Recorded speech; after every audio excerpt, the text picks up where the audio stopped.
Vamos a hablar de los principales trastornos del sueño, lo que es la apnea y las formas de presentación de la apnea, lo que es el ronquido, las causas de este problema apnea y ronquido, los factores de riesgo, lo que se puede hacer y cuáles son los tratamientos especializados para este problema.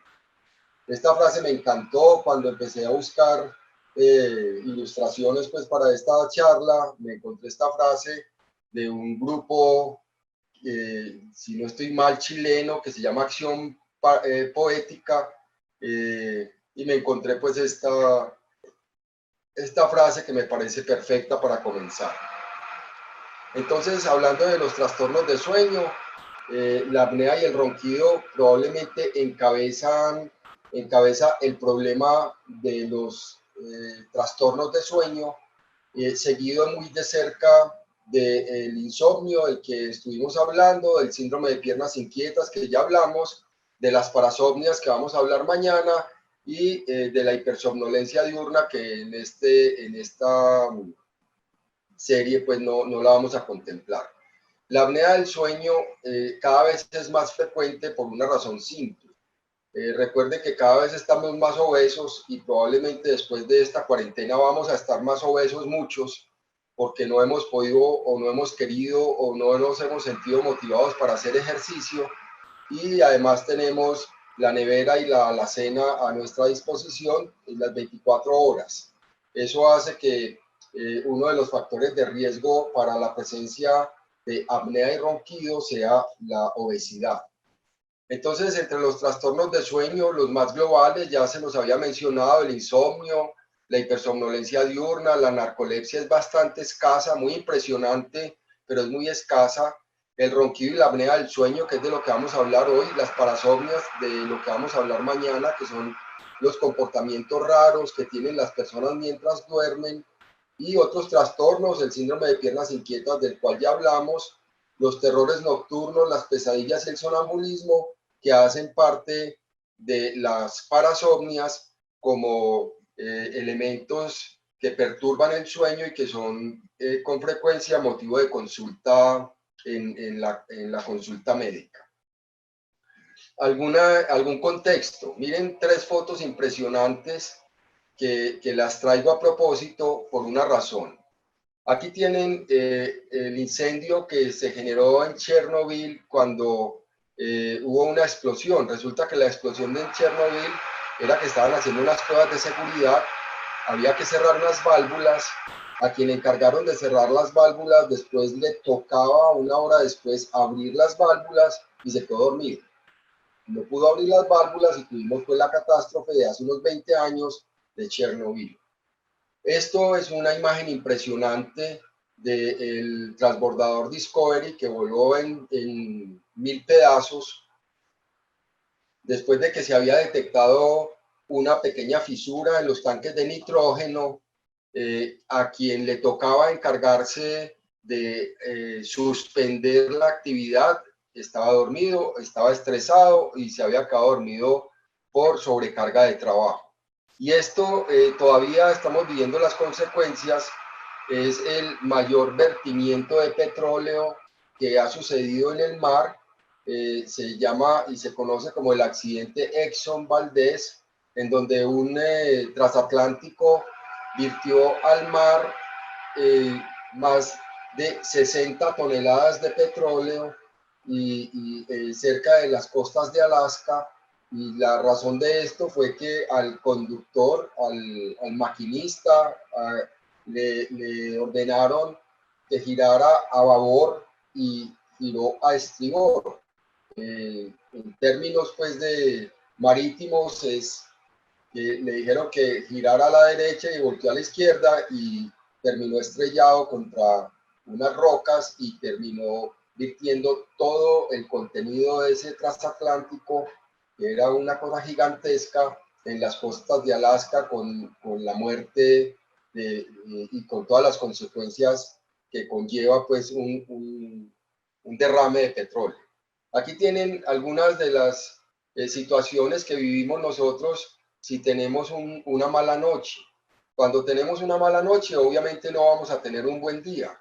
Y entonces eso va a generar ansiedad, hambre en exceso, propensión a la obesidad, más riesgos de tener accidente, menos atractivo físico. Eso es significativo porque hay cambios en la piel, cambios en el estado de ánimo, hay ojeras. Entonces aquí hay una cosa que es importante. Más probabilidad de enfermarse, de tener virosis, de tener influenza, gripas, pérdida en la cantidad del tejido cerebral, porque recuerden que en las noches una de las funciones del sueño es restablecer la calidad de las conexiones de las neuronas. Y si usted no duerme, esas neuronas que no se han reconectado, pues van a funcionar mal. Nos volvemos más emotivos, más sensibles, más intolerantes, tenemos menos capacidad para concentrarnos, con más problemas de memoria, aumentando las probabilidades de tener problemas cardiovasculares y de derrames intracerebrales, y con muchos más trastornos de índole metabólico, acumulamos más colesterol, más difícil que podamos controlar el azúcar en la sangre, llevando a diabetes. Y otra cosa que es gravísima es que, por ejemplo, se ha demostrado que el mal sueño produce disminución en el conteo de espermatozoides, y es decir, esto es un atentado contra la especie. En términos globales, dormir mal incrementa el riesgo de morir. No estoy haciendo que les dé miedo, sino que los estoy invitando a que traten de dormir mejor. ¿De qué vamos a hablar hoy? Básicamente de esto. Miren aquí, cuando uno está dormido, puede entrar aire por la boca y pasa fácil por la faringe, o puede entrar aire por la nariz y pasa fácil por la laringe. Las fuerzas que se ejercen entre la lengua, la faringe, para poder mantener estos espacios abiertos, se mantienen en equilibrio en una persona normal. Pero si yo tengo algunos factores de riesgo que ya les voy a ir mencionando de manera progresiva, entonces suele pasar que aquí se produzca un colapso en esta zona de la faringe, entre la zona posterior de la lengua y la pared posterior de la faringe. El aire no entra ni por la boca ni por la nariz, entonces usted se ve obligado a despertar para hacerse consciente de que no le está entrando oxígeno y tiene que empezar a respirar jadeando. ¿Cuál es la solución? Una de las soluciones, aquí la tienen, es el uso de una máscara como esta, que está conectada a un aparato que se llama CPAP, o otro aparato que se llama BiPAP. Ahora les hablo de qué es eso tan raro. Entonces miren que si yo hago este colapso de la vía aérea, yo puedo tener dificultades para respirar y voy a necesitar un aparato que me tire un chorro de aire mientras duermo para que yo no tenga que estar despertando. ¿Cuántos tipos de apnea hay? En los estudios que se han hecho, se sabe que hay un tipo de apnea que se llama apnea obstructiva del sueño, es la forma más común, y la forma más frecuente es que pueden existir obstáculos en la nariz, en la boca o en la garganta que impiden que el aire entre. Ahorita los menciono con más detenimiento. Una segunda posibilidad es un poco más escasa, porque nosotros tenemos unos sistemas de automatismo, tenemos un cerebro que tiene unos sistemas automáticos muy eficaces que nos ayudan a que nosotros ni siquiera nos demos cuenta de que tenemos que respirar, ni que el corazón tiene que palpitar, ni que las arterias se pueden contraer o dilatar dependiendo de las necesidades. Esos sistemas automáticos funcionan muy bien, pero hay algunas personas que tienen alteraciones en esos sistemas automáticos y por distintas razones que las mencionaré, paran de respirar mientras duermen. Eso se llama apnea central del sueño. Y luego hay otra apnea que se llama apnea compleja, que también se ha denominado apnea mixta. ¿Qué es apnea mixta? Pues no solamente que tenga esta posibilidad de la apnea obstructiva del sueño de origen mecánico, sino que adicionalmente tiene la apnea obstructiva del sueño de origen central, y entonces aparecerá una apnea compleja un poco más difícil de tratar porque tenemos dos problemas en uno. Se llama apnea compleja o apnea mixta. ¿Qué es lo que pasa entonces en términos reales cuando está produciéndose la apnea del sueño? Pues lo primero es que hay un colapso de la vía aérea, es decir, hay una obstrucción del paso de aire a través de las vías aéreas. Eso es frecuente aquí en esta diapositiva les muestro que es entre 3 y 7% de la población. La realidad es que ya vamos cerca de 15% de la población por el problema de la obesidad. Y el diagnóstico se hace fundamentalmente de dos maneras. Una, que el acompañante de la persona que duerme lo vea durmiendo y lo vea que para de respirar mientras duerme. Y otra, con un examen muy especializado que se llama polisomnografía de sueño nocturno, y otro menos especializado, pero que también es complejo, que se llama poligrafía de sueño.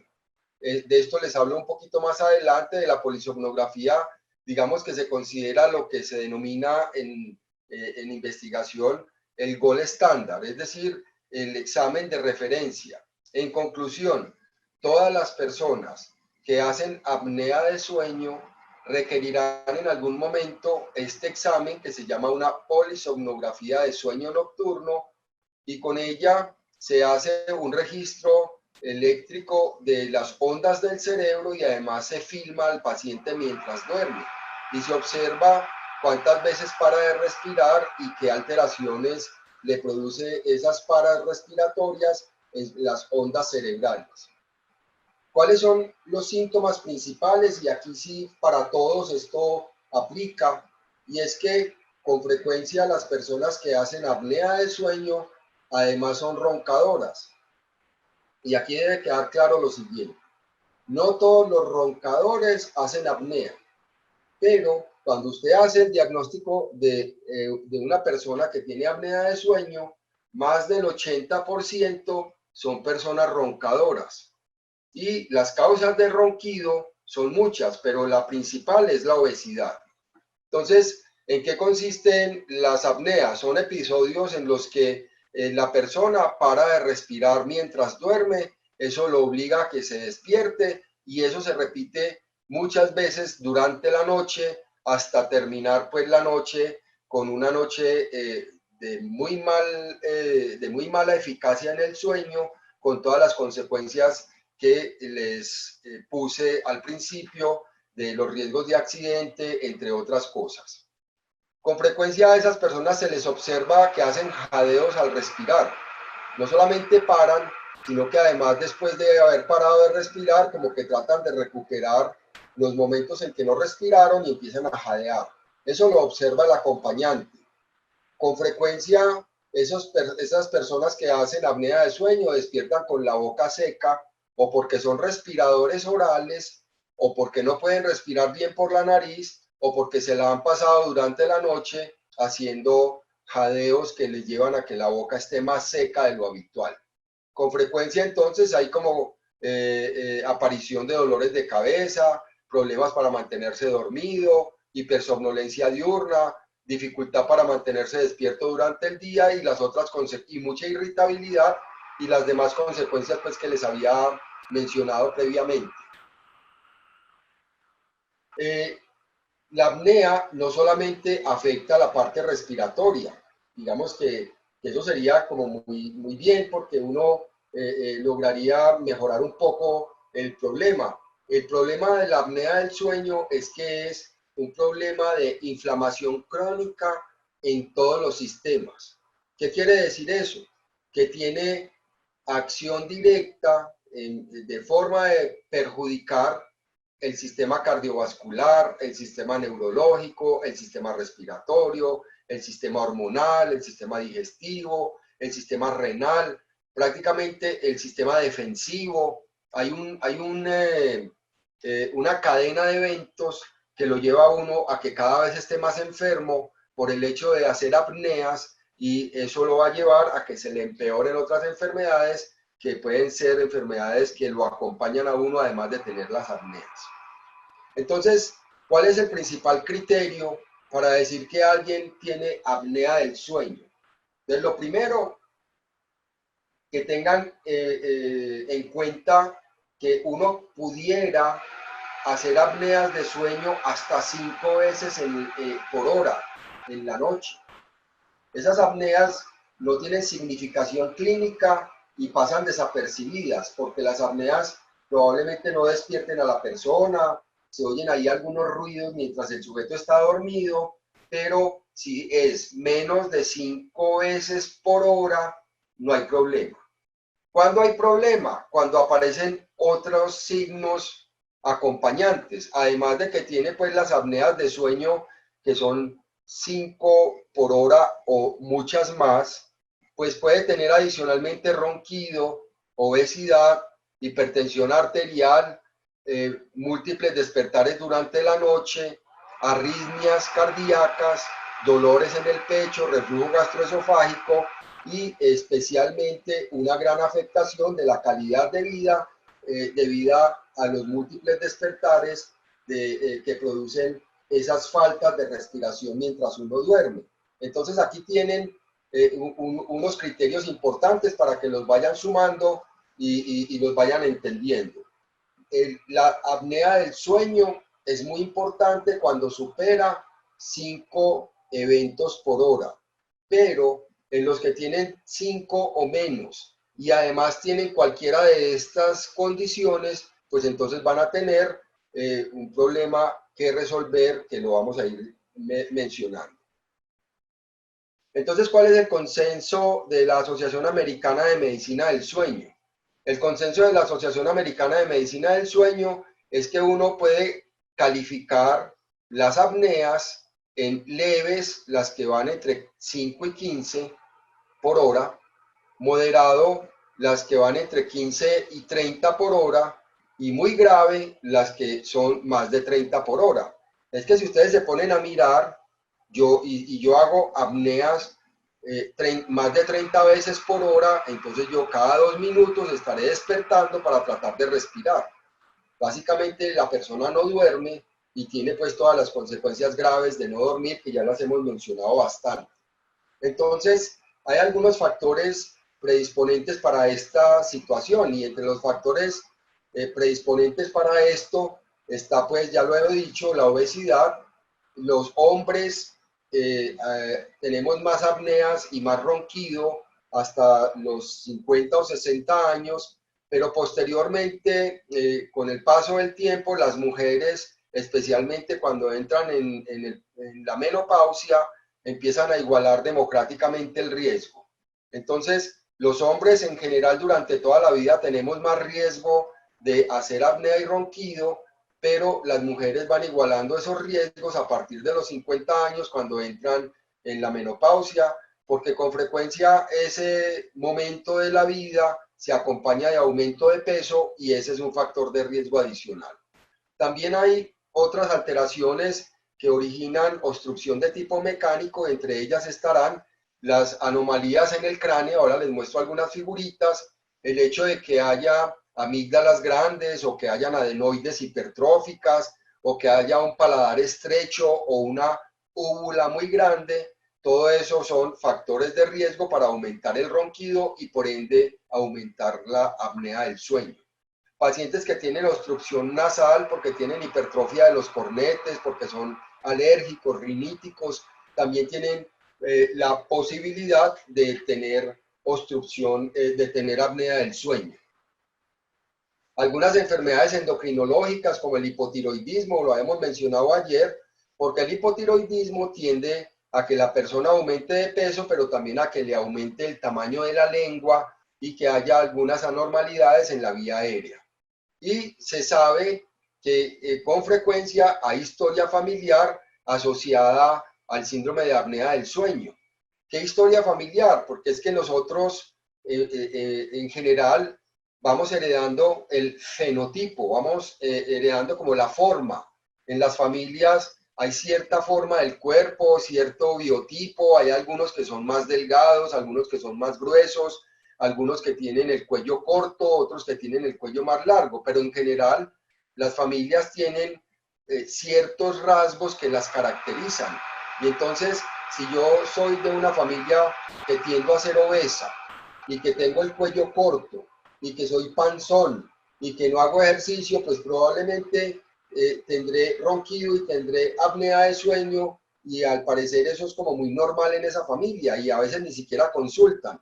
Y resulta que sí es un motivo de consulta para evitar pues todas las consecuencias que ya he mencionado. Si uno tiene dos familiares en primer grado que tienen síndrome de apnea del sueño, entonces yo voy a aumentar casi en un 80% el riesgo de padecerlo. ¿Qué quiere decir eso? Que si mi papá y mi mamá tienen apnea, muy seguramente los hijos van a tener apnea 80% más frecuente que en otras condiciones. Nuestro pintor Fernando Botero es un genio. Estos son los riesgos adicionales que usted tiene para hacer apnea del sueño: dormir boca abajo, tener un cuello con una grasa redundante, tener panza, tener un cuello corto, tener una tendencia pues a ser obeso, lo va a llevar a uno a que tenga con más frecuencia la posibilidad de tener factores de riesgo para hacer apneas. Entonces hay una cosa muy importante que ustedes deben tener siempre a la mano y va a ser un metro, especialmente la gente joven que me está escuchando. Si están buscando pareja, lleven un metro a las citas que tengan. A veces hay que medir ciertas cositas. Entonces lo primero es que usted debe medir el cuello. Si el cuello, si la circunferencia del cuello en la zona que es más ancha mide más de 38 centímetros en las mujeres o más de 42 centímetros en los hombres, esa persona ronca o va a roncar. Y si en el abdomen, midiendo el abdomen a la altura del ombligo, ese abdomen en las mujeres mide más de 100 centímetros o en los hombres mide más de 110, ronca o va a roncar. Entonces a esos hay que dejarlos de amiguitos, no se involucren mucho, porque dormir con un roncador es muy difícil. ¿Listo? Entonces, circunferencia del cuello, circunferencia del abdomen, son factores de riesgo para ronquido y para apnea. Hay otros factores. Ser mayor. ¿De qué se habla ser mayor? Ser mayor de 60 años en hombres y en mujeres. Ser mayor de 40 años en los hombres. Y ya democráticamente mayor de 60 en las mujeres. Antecedentes familiares ya los mencioné. El consumo de alcohol, de sedantes o de tranquilizantes antes de irse a dormir perturba el ritmo de sueño y esa relajación tan grande que se produce tiende a producir ronquido y a producir apnea. El consumo de tabaco, no solamente por la irritación que produce el tabaco, sino porque además se acumulan secreciones en la vía aérea y eso hace que el sujeto tenga más posibilidades de hacer apneas y más posibilidades de tener ronquido.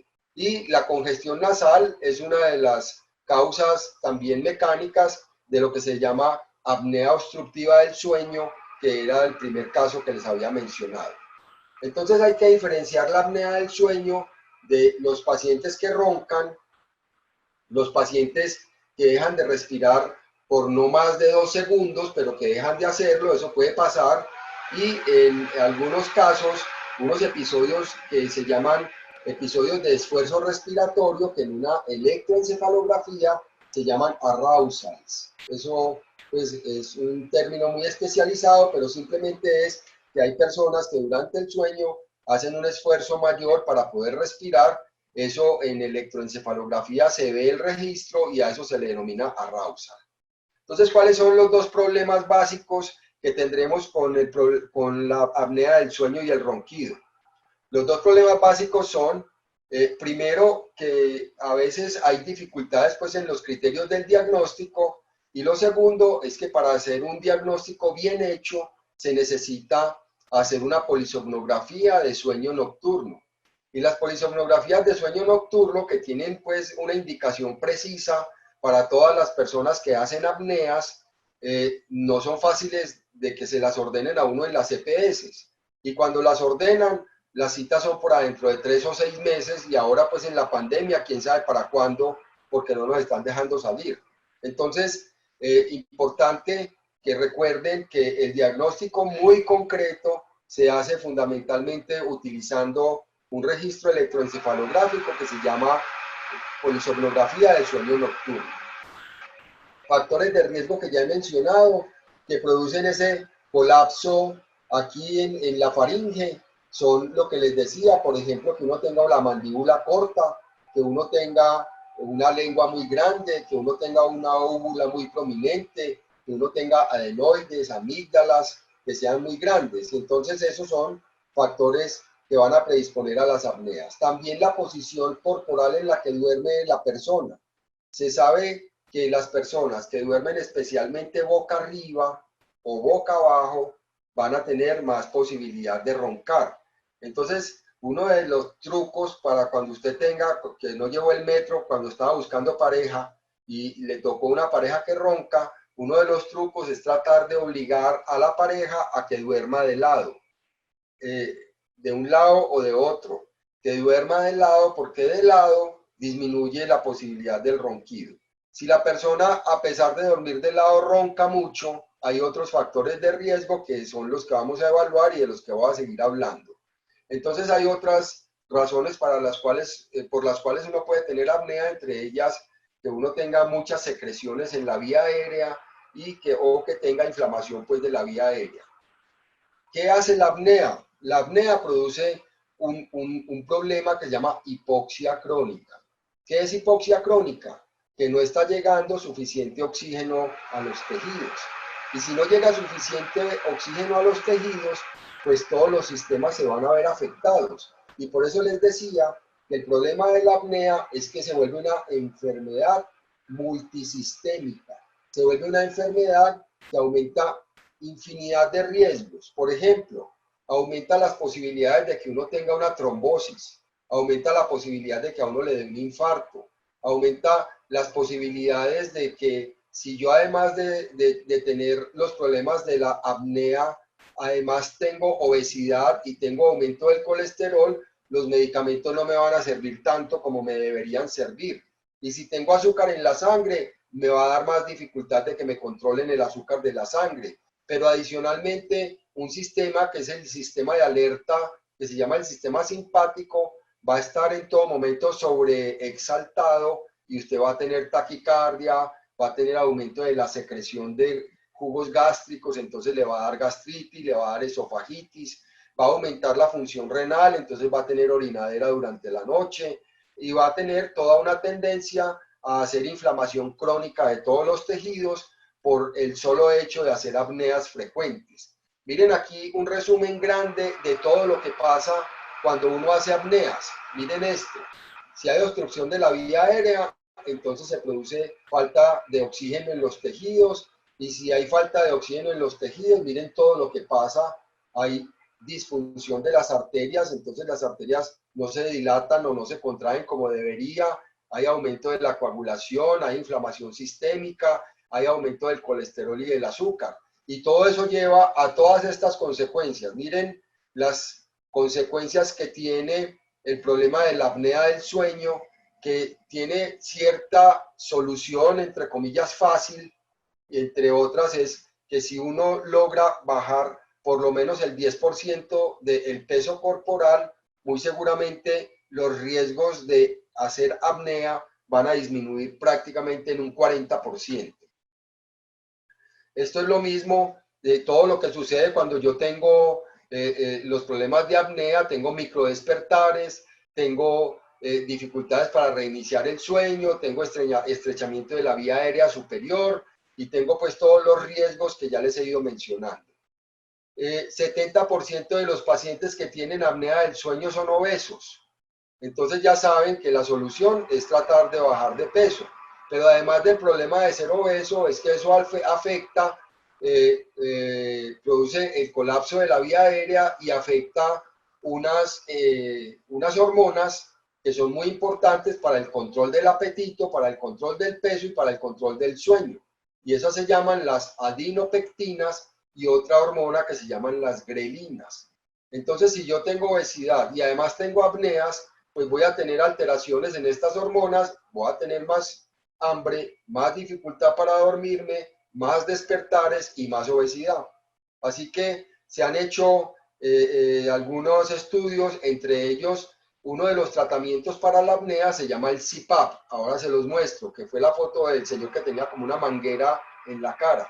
El CPAP cuando se trata a pacientes obesos y a pacientes que hacen apneas de sueño con CPAP, se ha demostrado que puede disminuir esta hormona que se llama la leptina, que es una hormona que tiene que ver con la acumulación de tejido graso en el cuerpo y que tiene que ver con la necesidad de dormir o con la necesidad de comer.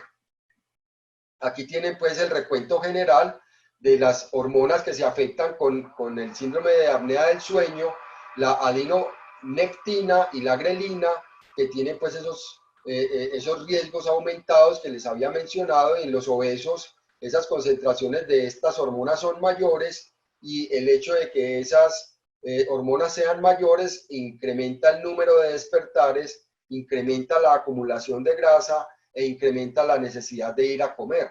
Así que, ¿qué se debe hacer después de toda esta historia?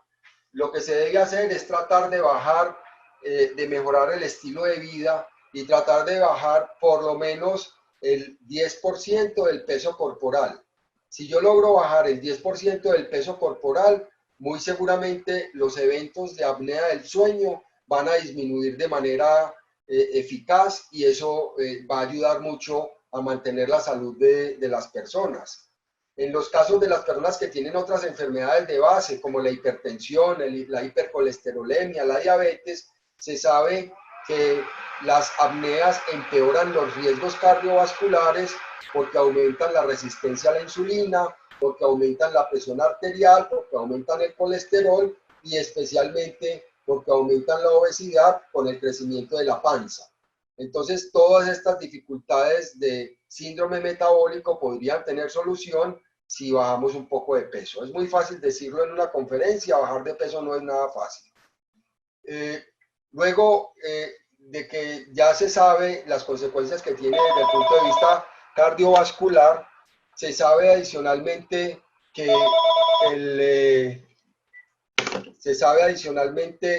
el riesgo metabólico y el riesgo cardiovascular aumenta de forma evidente. En la diabetes, por ejemplo, se sabe que hay gran dificultad para el control de la glicemia. En los pacientes que son diabéticos saben que se aumenta el azúcar y que se requiere cierta dosificación de remedios para bajar el azúcar. Y entonces en los pacientes que además hacen apneas es más difícil controlarles el azúcar, tiene que incrementarse la cantidad de insulina o incrementarse la cantidad de medicamento oral que ellos toman. Hay un aumento de todos los procesos proinflamatorios, aumenta la coagulación con gran riesgo de trombosis y aumenta lo que se llama la proteína C reactiva, y se afectan con frecuencia unas sustancias que se llaman interleuquinas. Esas interleuquinas participan en todos los procesos proinflamatorios en el cuerpo, lo que hace que aumenten los riesgos de trombosis y que aumente además la presión arterial. Así que si yo tengo un problema metabólico y además tengo obesidad y además tengo apnea de sueño, voy a tener todos estos riesgos, incluido pues el aumento de la presión arterial que genera debido a todos estos cambios que se han evidenciado en todos los estudios que se hacen. Aumentan las posibilidades de problemas coronarios y de arritmias, y con ello las posibilidades de muerte también aumentan. Entonces, esto se ha estudiado, hay muchos estudios. Esta revista que se llama Circulation del año 2005 muestra cómo casi el 15% de los pacientes que llegan a tener insuficiencia cardíaca tienen como comorbilidad o como acompañante el problema de la apnea del sueño. Hay, con las personas que tienen problemas de apnea, se sabe y está demostrado que aumentan las arritmias. Y si yo aumento las arritmias, pues obviamente voy a aumentar los riesgos de infarto. También aumenta la posibilidad de que haya reflujo gastroesofágico con los despertares que esto genera, sensación de acidez en la boca y sensación de espasmo pues en el tórax. Aumenta lo que se ha denominado hígado graso, porque se hace un cambio muy grande en todo el metabolismo hepático, y eso hace que se aumente una enfermedad que se llama esteatosis. La esteatosis es aumento de la grasa en el hígado con todos los riesgos que eso conlleva. En el cerebro, grandes riesgos de hemorragias intracerebrales debidas a las apneas. Afecta la memoria, afecta la concentración, afecta el estado de ánimo de manera clara y contundente, eso está demostrado, y con frecuencia empeora los problemas de enfermedad renal, haciendo que los pacientes tengan un aumento de lo que se llama la urea y la creatinina, porque el riñón disminuye la filtración de esas sustancias tóxicas mientras el paciente tiene esa disfunción. También se ha demostrado que interviene en la producción de lo que se conoce como síndrome de ovario poliquístico, que son mujeres que tienden a ser obesas, que tienen trastornos menstruales con atrasos o adelantos de la menstruación, con irregularidad en la ovulación. Entonces también la apnea del sueño se ha relacionado con este problema de ovario poliquístico. Y en los hombres, grandes dificultades con la producción de espermatozoides porque se disminuyen los andrógenos y entonces va a disminuir el apetito sexual y va a disminuir la fertilidad porque disminuye el conteo de espermatozoides. Cuando hablamos de ronquido, el ronquido, digamos que puede aceptarse si es un ronquido suave y no es permanente.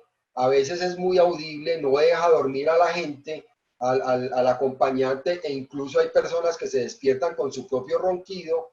Es un aumento en la resistencia de la vía aérea superior y lo que les decía, no todos los roncadores terminan haciendo apnea, pero sí se sabe que todas las personas a las que les hacen diagnóstico de síndrome de apnea del sueño, el 80% son roncadores. Y hay unos factores que propician el ronquido, les decía, algunos cambios en la vía aérea, el hecho de que yo tenga una úvula grande o unas amígdalas grandes, pero también el consumo de tabaco y de alcohol e incluso la rinitis alérgica son posibilidades. Se sabe que las apneas del sueño son inductoras de inflamación crónica y se han hecho estudios en donde se demuestra que también tiene la posibilidad de empeorar el cáncer, el asma y enfermedades pues en todos los sistemas. ¿Cómo se hace el diagnóstico? Miren a esta mujer, está acostada en un cuarto hospitalario, le conectan todos estos cables para que registren, y faltan unos aquí en el cuero cabelludo, para que registren la actividad del cerebro. Además la están filmando para mirar cuántas veces para de respirar mientras duerme, cuántos despertares tiene y qué tanto fue capaz de profundizarse. Entonces hay unos factores en el examen físico que son determinantes y uno de ellos es el índice de masa corporal. La forma es muy simple, lo que les estaba diciendo es que a usted lo pesen y lo midan y le hagan esta formulita, y si el resultado es mayor de 30, está con obesidad y tiene que tratar de llegar a 25. Ese es el criterio pues más eficaz, mirar el índice de masa corporal. Mientras más esté por encima de 30, más afectado estará. En el biotipo, el sujeto que tiene tórax ancho y cuello corto, con frecuencia tiene más probabilidad de hacer apnea de sueño. Miren a este señor, el cuello le mide 47, ronca o va a roncar. Este otro, miren la papada que tiene, muy seguramente cuando se acuesta boca arriba, toda esa grasa se va para atrás y se va a sentir ahogado. Entonces acuérdense, 38 centímetros en las mujeres y 42 en los hombres. Esto es otra cosa que uno puede hacer, pedirle a la persona que abra la boca, y si uno le dice, abra la boca y le ve por allá todo esto, el fondo de la faringe, le ve las amígdalas, la úvula, eso es tipo 1, aquí medio se insinúa, tipo 2, estos dos están muy bien. Pero estos, cuando uno les dice que abran la boca y no se les ve prácticamente nada o no se les ve nada, estos son factores de riesgo para roncar o para hacer apneas. Esta es una clasificación que hacen los anestesiólogos antes de llevar a los pacientes a cirugía. Lo puede hacer uno en la casa, al vecino, al marido, a la esposa, a la novia, abra la boca y si lo ve así, ronca o va a roncar. Y también el tamaño de las amígdalas, miren, estos son una cosa normal, esto se puede aceptar ya en 2, 3, 4, son amígdalas muy grandes que van a propiciar el hecho de que haya obstrucción en la vía aérea. Miren la forma de la cara, si yo tengo una mandíbula muy larga, que se llama prognatismo, o tengo una mandíbula muy corta, si, cuando me miran de perfil, que se llama retrognatia, o tengo alteraciones en la mordida, abierta, asimétrica, etcétera. Todos estos factores son inductores también de apnea del sueño. Eso habría que resolverlo. Algunas anormalidades entre el cráneo y la cara. Aquí traigo fotografías de niños, el síndrome de Down y algunas otras alteraciones graves también son parte de las alteraciones que pueden propiciar la apnea del sueño. Miren aquí unas amígdalas inmensas por donde va a respirar esta persona, en la boca está prácticamente obstruido. Este niño es un respirador oral que seguramente tiene amígdalas grandes, y este niño es la típica facie del niño que tiene las adenoides grandes. Tiene una mandíbula corta, parece que tiene dientes de conejo, es respirador oral, una nariz pequeña. Y estos, y miren, este también falta de desarrollo aquí del tercio medio de la cara, con una mandíbula muy corta. Todos estos tienen predisposición para hacer ronquido, para hacer apnea. La medida del abdomen ya se nos había dicho.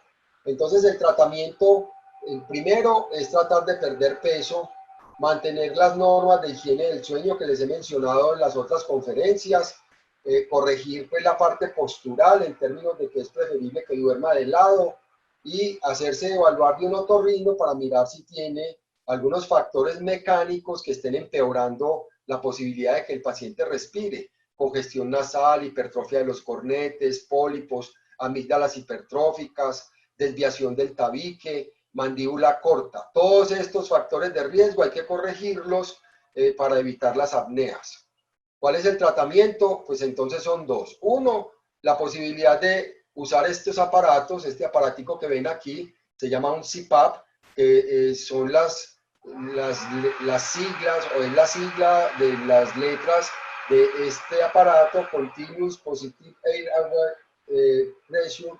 Es una presión continua que se envía a la vía aérea cuando se detecta que hay un aumento del CO2 o que hay una disminución del oxígeno. Para que el paciente no se tenga que despertar, este aparatico se da cuenta cuando ha disminuido el oxígeno y le manda un chorro de aire. Los pacientes que se acostumbran a dormir con esta mascarita son agradecidísimos, se vuelve su mejor amigo. Prefieren la mascarita a cualquier otra cosa y es lo primero que empacan en los paseos. Pero acostumbrarse a usar este aparato es bastante difícil, no es imposible, es difícil, y hay que aprender si es que la persona realmente lo necesita. Entonces, aquí tendremos los tratamientos. Puede ser aliviar, lo que se pretende es aliviar los síntomas, reducir las morbilidades, es decir, que uno se empeore en otras partes del cuerpo, disminuir la mortalidad y obviamente tratar de mejorar la calidad de vida. ¿Cómo hacer eso? Ya los había dicho, con todos estos asuntos posturales: bajar peso, hacer ejercicio, higiene del sueño, y en otros casos es necesario pues controlar la forma de dormir, la posición en la que se duerme, evitar el alcohol, el café y los sedantes, controlar el peso, y en últimas pensar en esta posibilidad que es bastante incómoda, como pueden ver, pero en muchos casos salva vidas en pacientes que no tienen otra opción, a los que en polisomnografía de sueño nocturno les encuentran que hacen más de 30 apneas por noche, esos por hora en la noche. Esos van a necesitar este aparato, quieran o no quieran. No todos dormimos igual. Aquí tienen pues un ejemplo, y muchas gracias por escucharme. Quedamos entonces pendientes de todas las preguntas que tengan. Adelante. Bueno, profe, no, muchas gracias. Como siempre, una exposición excelente y creo que todos los asistentes estaban acá súper entretenidos escuchándolo, profe. Tenemos por acá unas preguntas. Bueno, vamos a empezar. Profe, ¿qué tan confiables son esos aparaticos que venden, hacen difusión, que esa producto acá de la banda elástica, que los otros que se ponen acá en la parte de la nariguera? ¿Qué tan efectivos son esos aparatos? No sirven para nada, sirven mucho para el que los vende. Con eso consigue plata. Para la gente que los compra es solamente un distractor. Eso ni les va a quitar la apnea ni les va a quitar el ronquido. Por favor, no boten la platica en eso. Mi abuelo era un hombre sabio que tenía una finca. Se puede acabar la guamasa, pero no se acaban los marranos. Entonces a la gente le ofrecen milagros y le dicen que con ese anillito se le van a quitar todos los problemas y que se gastan la plata en eso. Y eso no les va a quitar nada. Perfecto, muchas gracias, profe. Eh, Profe, si uno no es obeso, ¿cuál sería la otra causa principal del ronquido? Eso es una pregunta muy buena y ahí no necesariamente es que uno sea obeso para roncar.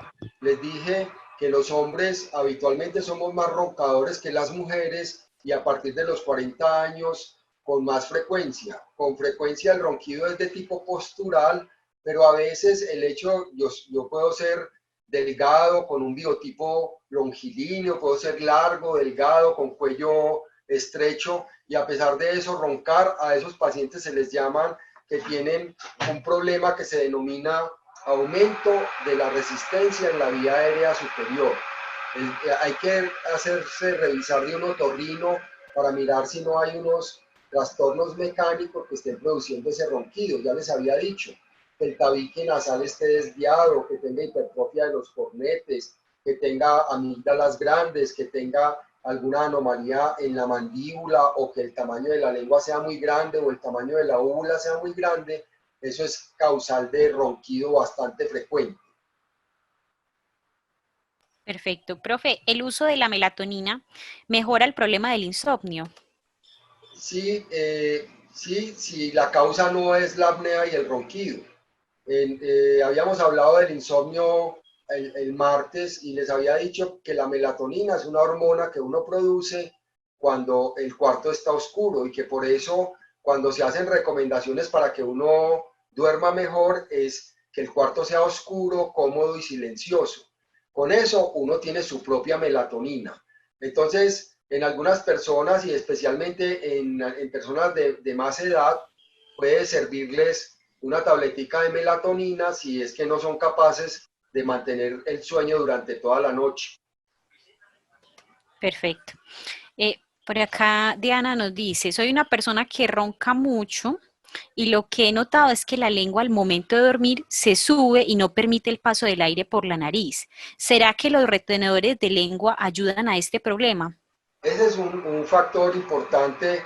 Cada vez hay más aparatología y hay ahora pues la participación de los odontólogos tratando de ayudar en estos asuntos. Si la persona que pregunta eh, es consciente de que el tamaño de su lengua o la posición de la lengua le está generando ronquido, le está generando dificultad para respirar, esos aparatos para retener la lengua en su sitio pueden ayudar un poco. Hay que consultar, hay odontólogos especialistas en esto de la apnea del sueño. ¿Cómo diferencio el ronquido de la apnea en mi esposo? Nos preguntan Es por muy acá. fácil, vea. Acuérdese que con el ronquido hay ruido. En general, el paciente es un ruido rítmico que a veces es inspiratorio y otras veces es expiratorio y en los peores casos es inspiratorio y expiratorio. Ese, ¿qué es el asunto con las apneas? Literalmente el paciente deja de respirar mientras duerme. En su momento para de respirar y de pronto tiene un despertar súbito y empieza a jadear porque dejó de respirar y el cerebro le está ordenando que respire frecuentemente para poder oxigenarse mejor. Entonces, con frecuencia hay un pequeño ruido y usted puede observar que el sujeto no está respirando. Perfecto, profe. Yéndonos por ahí, por esa misma línea, ¿tendrá algo que ver con la apnea el hecho de que me queje o gima toda la noche cuando estoy dormida, pero no me doy cuenta, es porque otros me dicen. Los quejidos y los gemidos son parte de la conferencia de mañana. Si la persona que pregunta no le han dicho que pare de respirar mientras duerme, que no tiene ronquido y despierta tranquila al día siguiente y es productiva en el día siguiente, probablemente no tiene nada que ver con apnea y ronquido, pero sí tiene que ver con el tema de mañana que se llama somniloquia. Somniloquia es el que habla, el que conversa, el que se queja dormido y no se da cuenta de eso. Perfecto. Profe, ¿habrá alguna relación entre apnea de sueño, sonambulismo y ronquidos todos juntos? Sí puede haber, porque igual si yo tengo alteraciones en los ciclos de sueño, las parasomnias, entre ellas del sonambulismo, que mañana hablamos del sonambulismo también, es un evento que aparece en la transición entre el sueño superficial y el sueño profundo. Entonces, si yo, además de tener esa alteración entre la profundización del sueño y hago apneas o tengo ronquido, sí puede haber relación y sí puede haber personas que tengan, además de apnea y ronquido, también sonambulismo. Perfecto.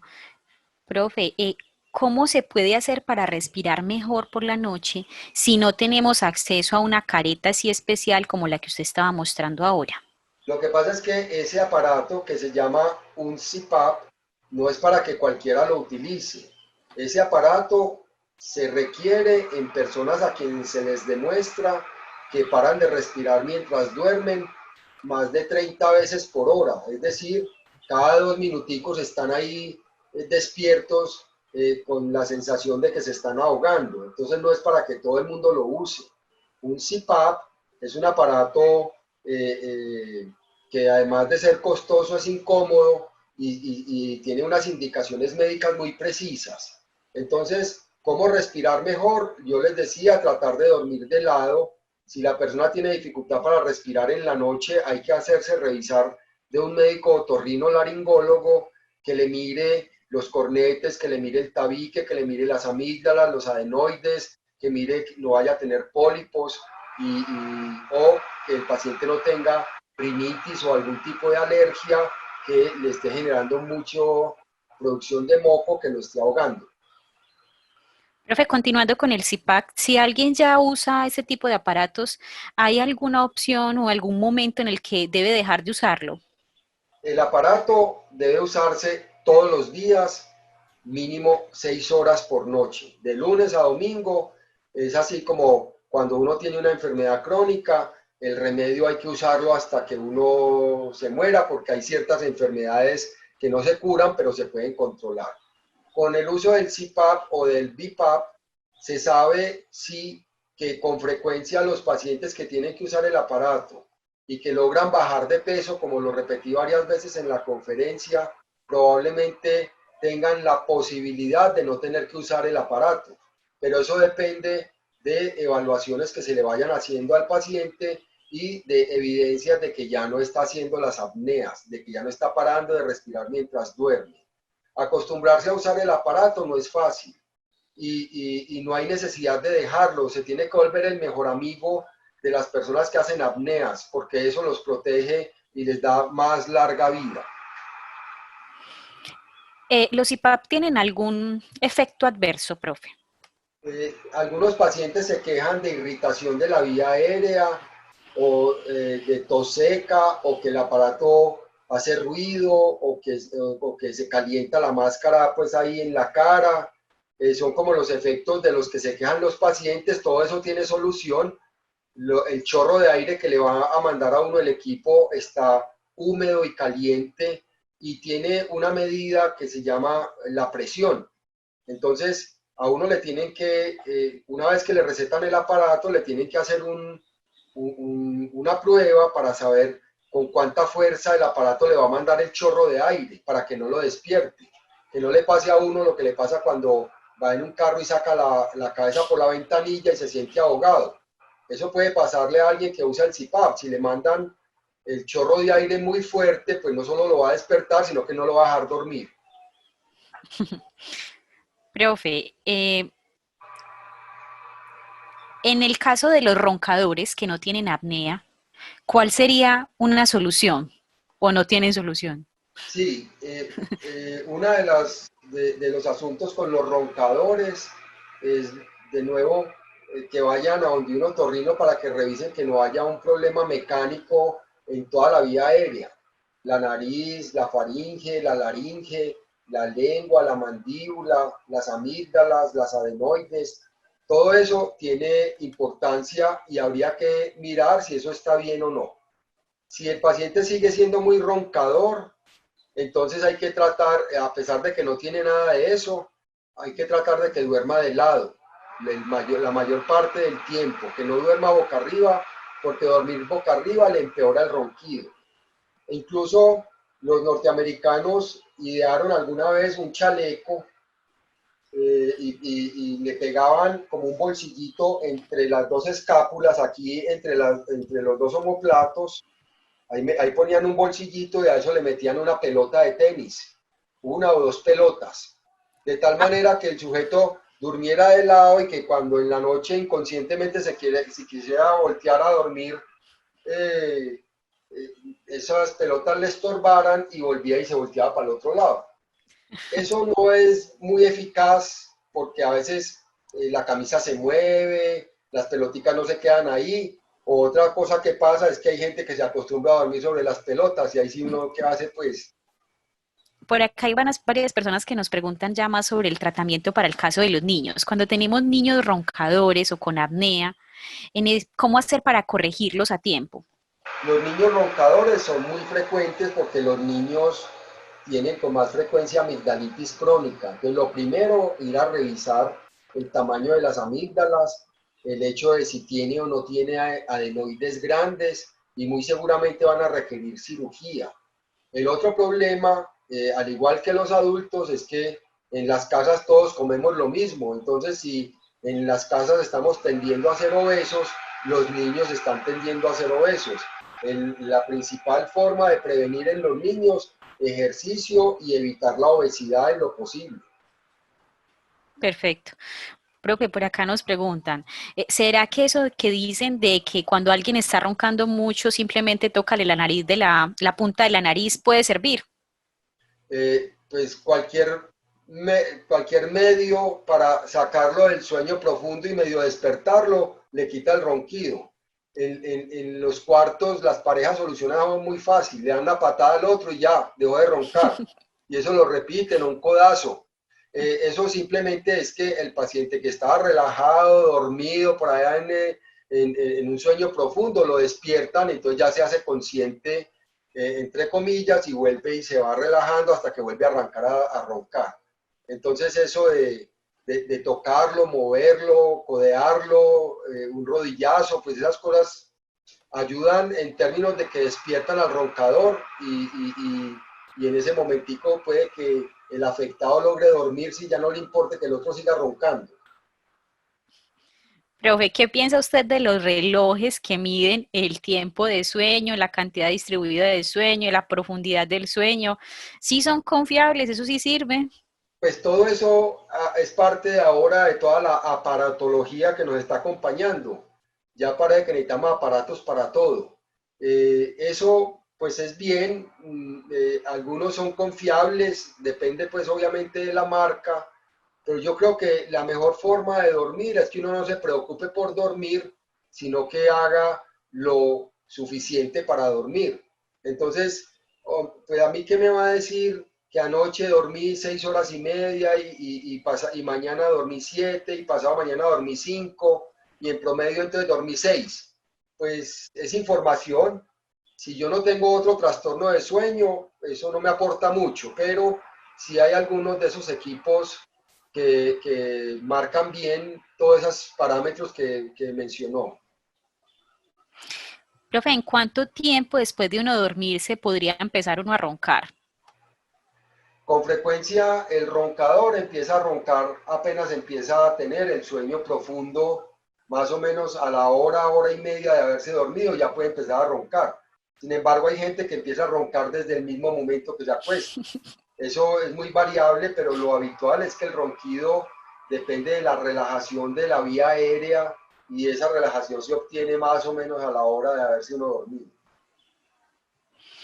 Bueno, profe, acá hay alguien que nos pide recomendaciones, pero porque no puede dormir en la noche ya que trabaja en el día. ¿Qué recomendaciones se le pueden hacer a esas personas que trabajan en la noche? El problema lo mencionamos cuando hablamos del sueño en la cuarentena. El problema de la vida moderna es que nos pusieron a trabajar de noche y los humanos evolucionamos para dormir de noche, no para trabajar de noche. Sin embargo, la necesidad del oficio hace que algunas profesiones tengan turnos y que tengan responsabilidades nocturnas. Las logísticas, la salud, la seguridad, etcétera, pues hay que trabajar de noche. La recomendación de las personas que trabajan de noche es que traten de tener el mismo turno, siquiera 15 días, es decir, que cuando les toque trabajar de noche, trabajen 15 noches seguidas y después para cambiar, hagan una transición hacia el día en turnos, empezando pues desde la mañana y siguiendo al mediodía y después otra vez a la noche. Y lo otro es que cuando llegan a la casa a dormir, esa es la gran dificultad, traten de simular la noche, oscurecer el cuarto, silenciar el cuarto, evitar los ruidos pues de la cotidianidad. Eso es bastante difícil porque por la mañana o en el día están las funciones de los humanos que sí dormimos de noche. Entonces aparece el que vende los aguacates, el que la recogida de la basura, sonó el timbre, sonó el teléfono y obviamente a quienes tienen o tenemos en algún momento que hacer turnos nocturnos, dormir de día es tener un sueño de muy mala calidad. Bueno, profe, vamos a hacer un par de preguntas ya para finalizar. Nos van a quedar varias preguntas sin contestar como siempre, pero es Ahí súper está la complejo. dirección, yo les Sí, contesto. súper complejo. Profe, ¿una cirugía de cornetes ayuda a disminuir el ronquido? ¿Y qué tan buena y qué tan recomendable es hacer una cirugía de este tipo? Si uno tiene hipertrofia de los cornetes, que son unos elementos que uno tiene dentro de la nariz para calentar el aire, que a veces se inflaman y se inflaman hasta producir obstrucción y uno tiene la necesidad de que le operen los cornetes. Obviamente, una vez que los operan, el paciente va a respirar mucho mejor. No es que a todo el mundo se le requiera una cirugía de cornetes, solo a los que tienen hipertrofia o aumento del tamaño de tal manera que produzca obstrucción. En esos casos, una cirugía bien hecha le va a mejorar mucho la calidad de vida y la posibilidad de respirar mejor. Perfecto. Eh, profe, ¿qué tan importante es que una persona consulte al médico por apnea? Por acá nos dicen, nos dan el ejemplo de alguien que tiene una mamá que tiene 66 años y al parecer hasta cada 8 segundos tiene apneas. Tiene 66 años esta mamá. ¿Es Las, importante que ella vaya al médico? claro que sí, mire, esa es una recomendación de ir al médico lo más pronto que sea posible, hablarle al médico general que va a ser el que la va a atender, que le evidencian esa cantidad de apneas por hora y si escuchó bien la conferencia, la apnea se convierte en una enfermedad multisistémica, una enfermedad inflamatoria que afecta a todos los sistemas. Entonces, si la señora hace esa cantidad de apneas, está teniendo todos los riesgos que mencioné, riesgos cardiovasculares, riesgos cerebrales, riesgos en la memoria, en el comportamiento, en el tracto digestivo, en el tracto geniturinario, etcétera, etcétera. Hay que consultar. Perfecto. Profe, ya la última, porque me parece como muy interesante esta pregunta. Eh, ¿Hay alguna recomendación de algún medicamento o algo que se pueda tomar de origen natural para conciliar mejor el sueño y para roncar menos? Pues es que lo primero es evaluar cuál es la causa del ronquido. Si el ronquido es mecánico, hay que solucionar el problema mecánico. Y lo segundo, sí hay distintos medicamentos de origen natural que pueden ayudar a conciliar y mantener el sueño. Hay muchos que se basan en extractos de pasiflora, en extractos de valeriana, en las mismas agüitas aromáticas de tilo, de manzanilla. Pueden ser inductoras de sueño porque son relajantes y pueden inducir el sueño. Que deje de roncar, no creo, pero que se pueda dormir, sí se puede dormir. Perfecto, pues bueno, profe, eh, muchísimas gracias por toda su exposición, por todo su tiempo y por responder a todas estas preguntas. Ya quedaron pues ahí con los datos de contacto del profe y pues quedaron varias preguntas sin responder, pero que estaban relacionadas, muchas con pesadillas, con parálisis de sueño. Y yo creo, profe, que la recomendación es a que se inscriban a la charla de mañana, ¿cierto? Sí, señora, todos esos comportamientos raros, las pesadillas, hablar, caminar, bruxar, orinarse en la cama, los terrores nocturnos, todo eso tiene que ver con las parasomnias, que es el tema de mañana. Muchas gracias a todos, profe, muchas gracias. A ustedes, muchas gracias por la invitación y por la atención del público. Gracias.